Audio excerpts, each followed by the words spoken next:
नमस्कार, मैं मनीष स्वागत करता हूं आपको अपने इस यूट्यूब चैनल पे।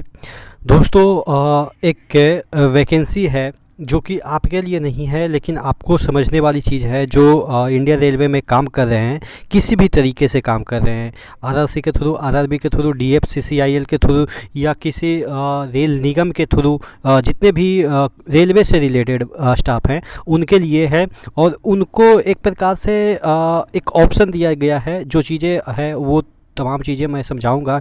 और ये टोटल वैकेंसी की हम बात कर लेते हैं तो यहाँ पे टोटल वैकेंसी जो है वो 622 है। और इसमें देखिएगा जो कौन कौन से पोस्ट है, senior clerk, junior clerk, peon है, फिर ऑफिस जो है आपके सुपरिटेंडेंट हैं, ओएस के जो पोस्ट हैं। उसके बाद अगर हम टेक्निकल में चले जाएँ तो ग्रुप डी के हैं, फिर टेक्नीशियन के हैं, जेई के हैं, सीनियर टेक्नीशियन जिसे मिस्त्री कहते हैं, एसएससी के तमाम जितने भी वैकेंसी है। और ये वैकेंसी किन के लिए है वो भी हम इस वीडियो में चर्चा करेंगे। चैनल पर नए हैं तो सब्सक्राइब जरूर कर लीजिएगा।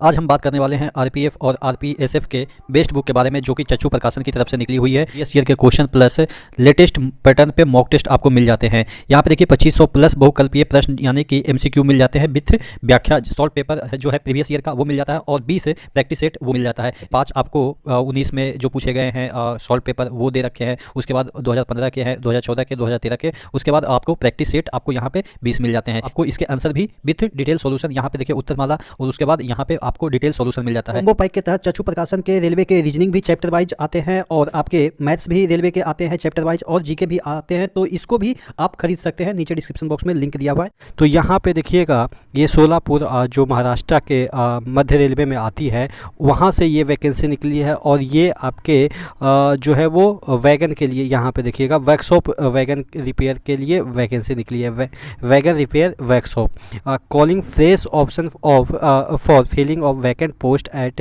Wagon repair workshop central railway Badnera. ठीक है, बदनेरा। तो ये जगह है आपके सेंट्रल रेलवे में, वहाँ पे आपके ये वैकेंसी जो आपके वैगन रिपेयर वर्कशॉप के लिए निकली है। अब यहाँ पे जो अधिसूचना जारी की गई है, जो आपको नीचे मैं दिखाऊं कि कौन कौन से लोग इसके लिए एलिजिबल हैं, तो देखिएगा इन सभी जो डिपार्टमेंट है वो एलिजिबल हैं।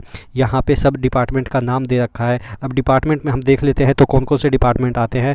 ऑल जनरल मैनेजर यानी कि सभी जोन के स्टाफ जो हैं वो, यानी कि production unit, all zone railway, यानी कि जितने भी आपके रिक्रूटमेंट होते हैं सभी बच्चे यहाँ पे जो है वो एलिजिबल हैं। उसके बाद Indian railway conference association central के भी जो लोग हैं वो भी आपके एलिजिबल हैं। फिर central organisation for railway electrician, ये भी आपके एलिजिबल है। National high speed rail corporation limited, ये भी मुंबई रेल विकास कॉरपोरेशन जो लिमिटेड है, यानी कि रेलवे से रिलेटेड जितनी भी कंपनियां हैं वो सभी यहाँ पे एलिजिबल है। आपके कंपनी का कहने का मतलब ये ऑर्गेनाइजेशन, यहाँ पे देखिएगा डीएफसीसीआईएल के भी जो लोग हैं उसके लिए ये वाला जो वैकेंसी निकली है उसके लिए एलिजिबल हैं। तो ऐसा बहुत कम देखने को मिलता है कि सभी आपको एक ही प्लेटफॉर्म मिलता है एलिजिबिलिटी का। आपने जीडीसी देखा होगा तो जोन वाइज निकलता है, कई बार वैकेंसी आपके यूनिट वाइज निकलते हैं, लेकिन यहाँ पे जो वैकेंसी निकली है वो कहीं से भी कोई भी बंदा अगर रेल से जुड़ा है किसी भी प्रकार से तो वो भर सकता है, चाहे तो वो संविदा हो या कोई भी हो, यानी कि कॉन्ट्रैक्ट बेसिस पे हो या कुछ भी हो।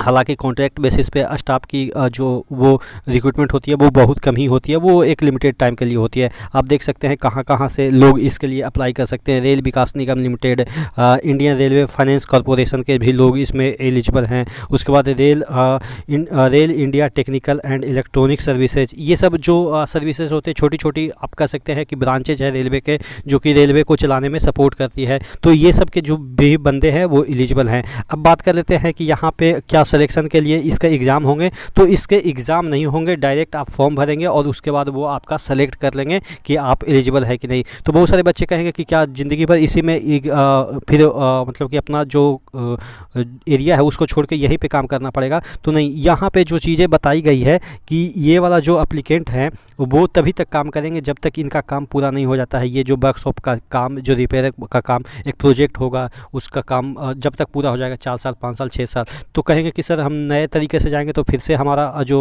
सीनियरिटी है वो लूज हो जाएगा, हमारा जो इनकम है वो कम हो जाएगा। तो ऐसा नहीं है। अगर आप एसएससी हैं, एसएससी के पोस्ट पे लिए अप्लाई किए हैं तो आपको इंसेंटिव बढ़ जाएगा, और जितना दिन यहाँ पे काम करेंगे उतना माना जाएगा कि अपने यूनिट में काम किए, जहाँ पे आप पोस्टेड है अभी वर्तमान में उतना दिन का यहाँ पे मिलेगा, और प्लस इंक्रीमेंट भी एक्स्ट्रा मिलेगा। यानी कि कहने का मतलब ये है कि यहाँ पे जाने से आपको फ़ायदा होगा। जब यहाँ के वर्क ख़त्म हो जाएंगे तो जब अपने यूनिट में जाएंगे तो यूनिट में वो काम तो ऐड होगा ही, आपकी सीनियरिटी भी बनी रहेगी, और एक्स्ट्रा इंक्रीमेंट भी आपको एक प्रकार से बोनस के तौर पे दिया जाएगा। तो यानी कि ओवरऑल आपको फ़ायदा ही होगा यहाँ पे जाने के बाद।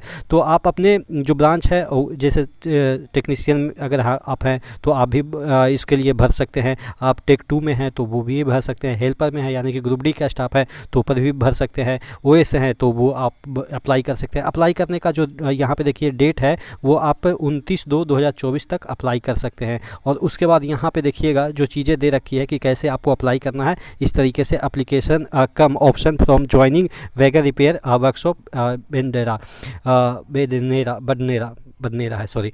तो यहाँ पे आप देखेंगे कि इस तरीके से आपको एप्लीकेशन भरना है, और आपको कहाँ पे करना है, forward to APO central railway workshop Parel, यहाँ पे सिग्नेचर ऑफ कंट्रोलिंग ऑफिसर, जो आपके ऑफिसर होंगे उसका सिग्नेचर करा के यहाँ पे आपको फॉरवर्ड करना है। तो इस तरीके से आपको ऑप्शन मिलता है कि आप अपने जो सर्विस है उसमें थोड़ा सा एक्स्ट्रा चीज़ें कर सके, जिससे कि आपको फाइनेंशियल कुछ और भी मदद मिल सके। जैसे ही आप ज्वाइन करते हैं इसको, कम से कम तो 4 से 5 साल तो आप यहाँ पे मिनिमम मैं कर रहा हूँ, हो सकता है 10 साल भी, तो यहाँ पे आप काम कर सकते हैं। और एसएससी का क्या होता है ना कि फील्ड वर्क होता है, तो फील्ड वर्क से यहाँ पे निजात भी आपको मिल जाएगा। या टेक्नीशियन का या जेई का या हेल्पर का, बहुत सारे ऐसे होते हैं रेलवे में जो कि फील्ड में काम करते हैं, तो उनको यहाँ पे आपको मिल जाता है सुविधा की रिपेयर शॉप में काम करेंगे तो आसानी से आप एक ही जगह पे रहेंगे, और आपका प्रमोशन भी होता रहेगा, और फाइनेंशियल भी कुछ बोनस के तौर पे या एक्स्ट्रा इंक्रीमेंट के तौर पे लगता रहेगा। तो आशा करते हैं आप चीज़ों को समझ पाए होंगे। नेक्स्ट वीडियो में मिलते हैं, तब तक के लिए जय हिंद।